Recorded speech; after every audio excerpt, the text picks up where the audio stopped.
Before we get started, I would like to give a couple of important disclaimers. 1. I have never read the Lemony Snickets books. As a direct result, I will not be comparing how accurate the movie and series are as an adaptation. That being said, I have been told some of the things that happen in the books, and when I come to those parts in either the show or the movie, I will address them. So, let's get to it. A Series of Unfortunate Events is a series of kids' books written by Daniel Handler, and it was reported that he wrote a script for the 2004 movie which ultimately was not used in the end. Although he was rather accepting of the movie's changes, he did admit that he was a bit disappointed that his script was not used in the end as he put a lot of work into it. Seriously, Paramount, why didn't you use a script from the very guy whose material you wanted to adapt into a movie in the first place? Regardless, he played a much bigger part in the creative process of the Netflix series, and one of the things we will find out in this comparison is if his involvement paid off. Due to the movie's hour-and-a-half runtime and the fact that the 3 books all had their own individual definitive endings, the movie had to make alterations to the story and cut parts out to make the narrative flow as smoothly and as coherently as possible for a feature-length film. The TV show obviously does not have that limitation and can take all the time it needs. In fact, it has just under 7 hours to tell the whole story. That's like watching the movie 5 times, so the show has a clear advantage here. That being said, I will say that the movie does take advantage of the time that is given to it, as uneducated casual viewers like myself who know absolutely nothing about the books can make sense of the story, and it was coherent enough for me to follow and enjoy the movie. For those who have read the books though, I can completely understand if they got infuriated, especially with the film's final act, as it scraps the ending of the last 2 books and instead uses the ending of the first book as its climax. The show, however, used this exact same ending at the end of episode 2, so that makes the actual ending of the show a mystery for those of us that have only seen the movie. And the final 2 episodes have practically nothing to do with the movie, so I cannot really compare them in regards to story. Although I will say that the movie ends on a more happy note, whereas the series ends on a depressing note, which I do admire and prefer, but man does it make you feel like crap once it's over. So in regards to which version tells the story better, it's obviously the TV show due to the amount of time it has to convey all the important story elements. The tone at the beginning of the show is infinitely more depressing just by the colours that are on display, as well as Count Olaf being infinitely more cruel to the kids, which we will touch on later. It does have a more mysterious tone as well when compared to the original movie, and I thoroughly approve of this as it makes you intrigued. The movie on the other hand has a much more colourful aesthetic which lightens the tone quite substantially. Both versions make use of comedy, but the movie does it a lot better. And no, it's not because of Jim Carrey, it's because of Sonny. I know, right? And I will explain why a little later. The show was sprinkled with comedy, but there were only 3 really funny scenes that stood out to me. The scene where Olaf is talking to his henchman on the walkie-talkie, the scene where he has his tattoo revealed with the germ-infested tissue that Mr. Poe constantly coughs on, and the scene where he talks to Aunt Josephine for the very first time. Other than that, the show is very sparing with its humour. That being said though, the overall tone of this show is over the top. In fact, at times it's too over the top to a sickening degree. Logic doesn't fly here the same way it does in real life, or even the movie for that matter, and it does get infuriating at times. In the end, both versions convey their own tone very well, but I prefer the show's darker aesthetic, as it is full of much more dull and grim colours, and that perfectly relays the more dark and depressing tone of the story. Now in the movie, Lemony Snicket is a very softly spoken investigator who tells the story of the Baudelaire children whilst being partially concealed so we don't get to see any details of his face. And I was not aware of this, but he is actually played by Jude Law. And thankfully he was not too intrusive. His voice was nice to listen to and he never overstayed his welcome. He had just the right amount of screen time. Now strangely enough, unlike the Netflix and book versions, Snickets actually encourages you to stick around if you like dark tales, which is actually quite an odd and very Hollywood style change if you ask me, as that is a complete backwards interpretation of what he actually does. In the Netflix series, Snickets is a lot more prominent as he is fully visible and tells the story mostly by superimposing into the actual scenes. There was even one moment where he wears a strange outfit to match the location, and this is meant to be for comedic effect. And you can tell almost immediately the creators did not find this funny because this is the only time he does it throughout the entire show. He stays in his suit from this point on. Throughout the books and the show, Lemony Snickets would also attempt to teach younger viewers or readers what certain more complicated words mean. Now this can be a good thing if you are tolerant enough about it, as it helps bring younger kids into the fold, but if you just want to continue watching the story rather than learn words of the day, then this can be annoying. And that brings us to my complaints with Snickets. Unlike the movie, I personally think he is too prominent in this version. There are some places where his appearance was necessary, but there were many other times where he just started to intrude. There are so many scenes that would be far more effective if they just played out visually, but he feels the need to come in and explain everything, and it really ruins the moment. To best explain what I mean, imagine you're watching a movie and right when a great scene is about to start, your grandfather comes in, pauses the movie, tells you a short story about what you're going to see, and then presses play and leaves the room. It takes you out of the moment, it breaks the mood, and your experience of that scene is nowhere near as good as it could have been. That's how it feels when Snickets shows up. Every time he does this and starts talking, I found myself groaning. He shoehorns himself into the scenes obnoxiously and pointlessly. This definitely is one of those times where less would have been more, and it's because of that I'm going to have to side with the movie version of Lemony Snickets here.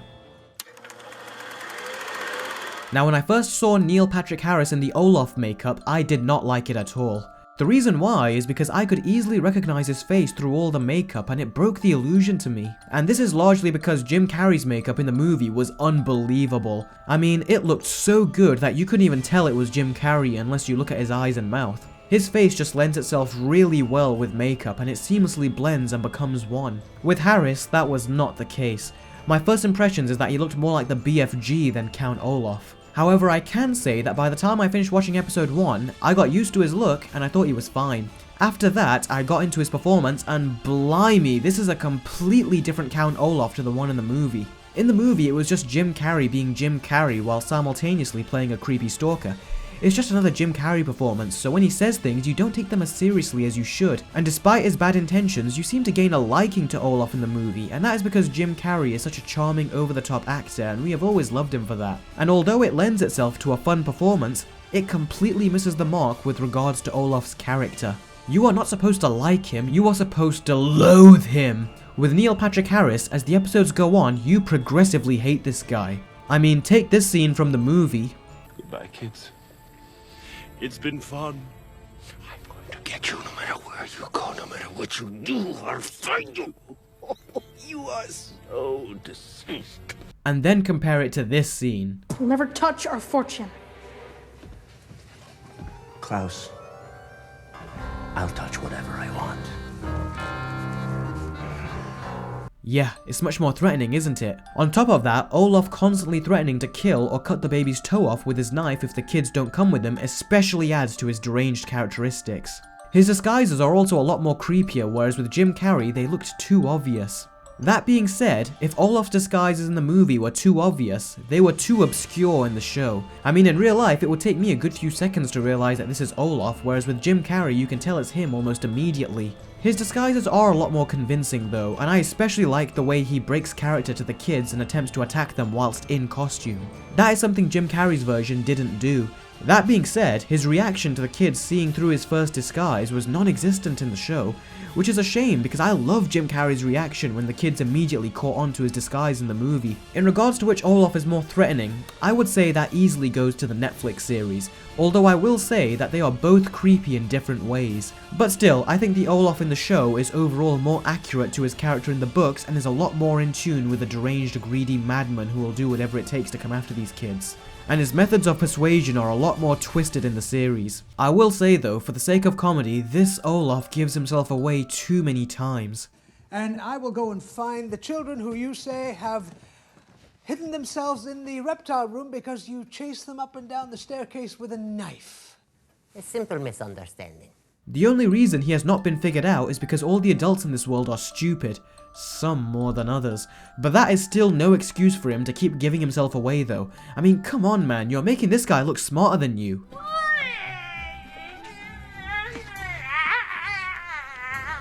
So overall, the show did a much better job at portraying Count Olaf. The movie version is still fun too, but that's also its problem. But I think this scene says it all. Jim Carrey actually breaks character and asks the kid to repeat his line again, and they kept it in the movie. Wait. Let me do that one more time. Give me the line again. Quickly, while it's fresh in my mind. As far as the kids' appearances go, Klaus has now been given glasses like his book counterpart, and then we have Violet. Now, me and my sister were talking about this, and for whatever reason, it looks like they deliberately went out of their way to cast a girl that looks just like the actress from the movie, which is very odd. Now in the show, the kids are shown working together a lot more, which is nice to see, because in the movie, prior to their parents' deaths, it is heavily implied that they keep themselves to themselves a lot. All their characteristics have remained pretty much exactly the same, with the exception of Klaus. In the movie it is said that he remembers everything he reads, which heavily implies he has a photographic memory. He has no such ability in the show. In both versions, the acting from these kids goes from good to okay to bad. For example, in the movie, after they are given the bad news about their parents, Violet has a reaction, but Klaus looks like he couldn't care less. But then in a different scene, when Olaf threatens them with his knife, Klaus is clearly concerned, but Violet, she's not even startled. There are numerous inconsistent moments like this in both the movie and the TV show, and it really is bothersome. That being said, there are many times when they do showcase the appropriate emotions, and when that happens, it does result in some genuinely nice or horrifying moments. So in the movie, they do seem more balanced with regards to their emotions, and that can be both a good and bad thing. The reason it's bad is because they seem to get over their dead parents for 90% of the movie, and that isn't right. As for the kids in the show, the actors are really good, but they do lack something. For example, they complete all the horrific chores that Olaf got them to do, but once they had finished, they didn't even look tired. Klaus just says one line and that's it. I never want to use a toothbrush again. They make cleaning for Olaf seem easy rather than painful and torturous. I think it's to do with the kids' acting, because as the episodes go, they seem to get a lot better and sound more natural. And the funny thing is that some scenes from the kids are done better in the movie and some are done better in the show. For example, the way they decipher their Aunt Josephine's message is hands down much better in the movie. In the show, they just talk about it and it doesn't hit you with the same level of realization as the movie did. The final thing I will say is that the kids are a lot more deductive in the show. There is one scene where they have to prove to Mr. Poe that Olaf killed their Uncle Monty, and the way they go about doing it was quite fun. So if I had to choose which version of the two Baudelaire children are the best, I would have to give the edge to the Netflix series, and the reason for that is because I found myself more concerned for their well-being. The stakes felt higher for these kids and I really wanted to see them get out of it, more so than I did for the kids in the movie. So it's an extremely close call, but the Netflix series just takes this round. And very quickly, let's talk about Sunny, as there's not much you can really say about her. She usually just bites things and is the most vulnerable of the three. I will say, however, that in the show, her teeth are way too sharp. I mean, it's so cartoony to the point that it feels like something out of the Looney Tunes. Also, the baby's shrieks, voiced by Tara Strong, are somehow even more obviously dubbed here than they were in the movie.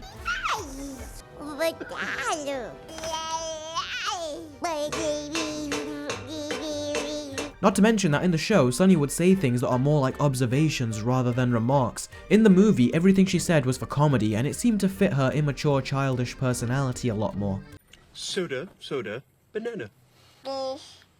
She also took part whenever they were in a situation, well, as much as a baby can in these circumstances, and I really liked her extra involvement. If I had to choose which version of Sunny was better, I would say that the movie did a better job without a doubt. In the very first episode, the side characters are just a bunch of inconsiderate assholes. And I am talking about Mr. Poe's family, more specifically his fat wife. Just listen to how she talks about the kids. What does blanch mean? It means boil. Nobody asked you. Now, son. No, my darling, Albert is right. Nobody asked the Baudelaires. But honey, look. Oh, dearest, maybe not in front of the children. But I thought it would cheer them up, the little gloomy Gusses. Your home was destroyed and you're orphans now. The front page. Some people wait a lifetime for that. We feel terrible. And we miss our parents very much. That's gonna make a wonderful headline. What a fucking bitch, am I right? Here's a little trivia for you. The judge in the 2004 movie is played by Catherine O'Hara. You know, Kevin's mum from Home Alone. And in the Netflix series, she plays Olaf's ex-girlfriend. I found that casting choice to be rather interesting. Anyway, the judge is more prominent in the show and she has plenty of nice interactions with the kids, but as you will see in the end of episode 2, she is a complete fool. Olaf's henchpeople do seem to talk a lot more, which is good. It gives them more personality and they do seem to have etiquettes. At first. After that, they become Olaf's obedient and retarded henchmen, and they kind of become as you would expect. In the movie, it's practically the same thing, except they just get less scenes, less things to say, and not as much comedic moments. So, let's talk about the Baudelaire's guardians. Dr. Montgomery. Now, in the original movie, he's meant to be an incredibly nice character, and he really cares for the kids a lot, as he clearly is a man who wishes for a family, and oddly enough does not have one. And the actor in the movie was fantastic. As a character, he was nice. In fact, he was so nice to a fault. In the movie he was quite naive, but it was his personality towards the kids that seemed really genuine even though he was quite dumb. Unfortunately, the movie's length is a problem here. He just felt extremely rushed. He clearly did not get enough time to be fully developed, so he was written out just as fast as he was written in. Now in the show, he is played by Mr. Aziz, the pizza guy from Spider-Man 2, and although he is a kind character and showcases his kind sentimentality towards the kids, and it is nice to see, he just comes nowhere close to the legitimacy of the movie version. The scenes this guy has with the kids are just a lot more warm and heartfelt. In the show, however, he's actually quite smart, even though his methods are strange and questionable, and he is still quite dumb on top of that. That being said, although he did seem like a much more pleasant guardian in the movie, in the show he was still pleasant while simultaneously being a much more competent guardian. So although I personally would have liked more development from the movie version, the TV series did a much better job at fleshing out Dr. Montgomery's character. Next up on the chopping block, figuratively, not literally, is Aunt Josephine. Now in the Netflix series, she is bloody terrible. There's no getting around it. The actress that plays her is shit. Whenever she blurts out her lines, it doesn't sound like she believes a single word she's saying. I am your Aunt Josephine. She just yells, screams, and doesn't even show any legitimate concern for the kids at all. She really annoyed the hell out of me. She is also a freaking buffoon because she does not believe the kids when they tell her that this is Count freaking Olaf. In the movie, she at least falls for his costume and hears them out. In the show, she does not even give them the light of day. She cares far more about grammatical errors than anything else. Now I know that this is part of her character, but my god, it feels extremely exaggerated in this version. So yeah, she is another character that I couldn't wait to see die. And she is so freaking pathetic that she doesn't even get pushed off the boat. She gets poked off. Ah, damn it! Seriously, this woman cannot act. Now Meryl Streep, on the other hand, is a powerhouse actress and she just blows the Netflix version away. Also, Streep was a lot better at conveying her OCD when it came to grammar problems. Now don't get me wrong, Meryl Streep was so damn annoying too, but this was clearly more down to the character rather than the actor. This actress was so damn annoying and gave the worst performance of this whole entire show. I found myself more annoyed with the actor rather than the exaggerated character. Please don't throw me overboard. I'm too frightened. Do you know when some people say they want to jump into the world of a movie or TV show so they can live in it? Well, I wanted to jump into the world of this show just so I could kill her myself. If they cast an actress that could actually act and was not written to be so overly dramatic, then I would have been fine with this character. As is, the fact that we had to spend so much time with her made this undoubtedly the weakest of the 8 episodes. So yeah, if you hadn't guessed it already, the movie version blows away this retarded version. Now I've saved the worst character till last. It's time to talk about Mr. Poe. Now, ever since I was a kid, I hated Mr. Poe in the movie. He was played by a really good actor, but his lack of listening skills really made me and many other viewers hate him. The children would constantly tell him that Count Olaf is trying to kill them and take their fortune, but for some reason he thinks they are just kids making all of this up. Well, he is nothing when compared to the Netflix version. I mean, my god, this guy is such an infuriating part of the show. The reason being is because unlike the movie version, this guy is retarded. I mean, he is so numbingly brain dead that Harry and Lloyd from Dumb and Dumber 2 would look at this guy and think he has some screws loose. The show tells you that it's all because of him that the Baudelaire children have gone through all these unfortunate events, and is also the reason they lose all their guardians. Now in the movie, I always found it odd how Count Olaf managed to convince the bankers that he is a relative of the Baudelaire family when he so obviously wasn't. And to the show's credit, it actually shows you. It shows you that without proof, without paperwork, and without contracts, Mr. Poe was convinced to give the kids over to Count Olaf as their guardian. And despite his secretary trying to warn him, he just takes the stranger's word for it and agrees. And what makes this so frustrating is that the show, and even Mr. Poe himself, is fully aware of how stupid and irresponsible he is. But it's being treated as a joke, and it's not funny, it's frustrating. I'm beginning to think it was a mistake to listen to that oddly dressed consultant who walked into my office with no references and no identification, and who suggested that I place you in Count Olaf's care. Also, unlike the movie version, you find out that this Mr. Poe does not give a rat's ass about the kids. He only cares about the promotion and publicity he will get for taking them in and finding them a home. Now you might be thinking that I am misinterpreting this. Well, I'm not, because towards the end of the show, you see that he's crying and you find out that it's not for the kids, it's because he might lose his job and not get a promotion. If I hadn't lost those orphans, I'd be getting a promotion right now. Mr. Tamerlane is gonna fire me at any time. I mean, he is really despicable. On top of that, there are so many times where the kids tell him that this is Count Olaf, and despite the fact that they proved they were right the last time, he still constantly tells them that they are wrong. And in this Netflix version, Olaf is pretty much always seen with his 5 henchmen, so how the hell can't this moron put the pieces together? And what makes things worse is that right at the end, the kids don't have other guardians that are willing to take them in after the previous ones were murdered. So instead they are being taken to a boarding school. All because of this guy.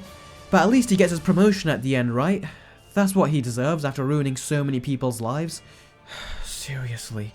It pains me that Count Olaf murders the kids' guardians, but he doesn't ever kill Mr. Poe, even though he has countless opportunities to do so, like in this scene. There are no witnesses, no cameras, just him, the kids, and Mr. Poe. He could have easily taken his knife, killed him, and then been on his way with the kids. Maybe he was written this way in the books, I don't know, but the worst aspect of this whole show and story is Mr. Poe. Despite his actions being very consequential, he is acknowledged as a running joke throughout the entire show, and that is not good. I never liked the movie version, but he at least showed legitimate concern for the kids and wasn't putting up with them just for a promotion, and there was something commendable about that. Despite not trusting them, you can tell he had a certain level of intelligence, something this guy lacks. What a truly horrible and despicable character.